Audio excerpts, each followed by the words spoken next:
આ દુકાન રોટલા કર્યા દિયા રોટલા કર્યા છે એક બાજુ કાસો ને એક બાજુ ચડેલો બાજુ ને કહો ના ભગવાન ભગવાન જોકા શાક કરી છે તને શાક એ કરતા આવડતું નહીં મેં તને બચ્ચા વગર કીધું કે શાક હરખું કર તને તારા શાક કરતા ના આવડે એક દાળ રોટલા કરતા ના આવડે મારા પૂછે મારી પાણી જે પાન આખી જિંદગી એમને શાક હારું બન્યું ઓમ જોજે તું ખાઈ જા અને જોકા ગવાની રોટલા તને કીધું કોણ ગુંજે લોટ બાંધ તને રોટલા કરતા આવડતું નહીં ઉભરા શાક લાવું ભરે છો હું તને પૈસા વગર કહી દીધું આ રીતે જિંદગી જીવે તો મરી જઈએ આવું ખાઈએ તો આમ લે તમને ઘરની ભાતી તે થેલીની મગાઈ ગઈ છે જો આ પાલામાં ઠેકવાનું છે પાલું ધોયા વગરનું આલસ એ ફોન દેખા પાલો લાઈન માં નાવાનો રોજ ઉઠીને તારે અરે શું હેઠું છો બાપા શું હેઠું છો મારે ખાવું જ નહીં હા હું આવું નહીં ખાવું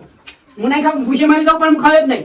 ખાઈ લો કહો તને વાગતા ના આવે તો કાલ કોક મકબકનું કરે હેડો જો કા રોટલાનું ઠેકવાનું છે પાલું કાસો આવું ખબર તો મને મહિના આવ્યો કંટાળી વાત હું નહીં ખાવું વ્યવહારથી વાગે નહીં દાળ ખાયો તને વાગતા ના રોજના નાટક થઈ જશો આ નહીં ભાવતું પેલું નહીં ભાવતું એવી રીતો કહું ખાઈ લે કહું વાત તો ખાઈ લો કાલો તમે નાટક કેશો નાટક કરે આ શાક જો કે તું જો આમ તું હમું તેલ લઈને આવ્યો હમું તું શાક પાણીમાં ગાળ ને એવું ખવડાવું તું નાટક શું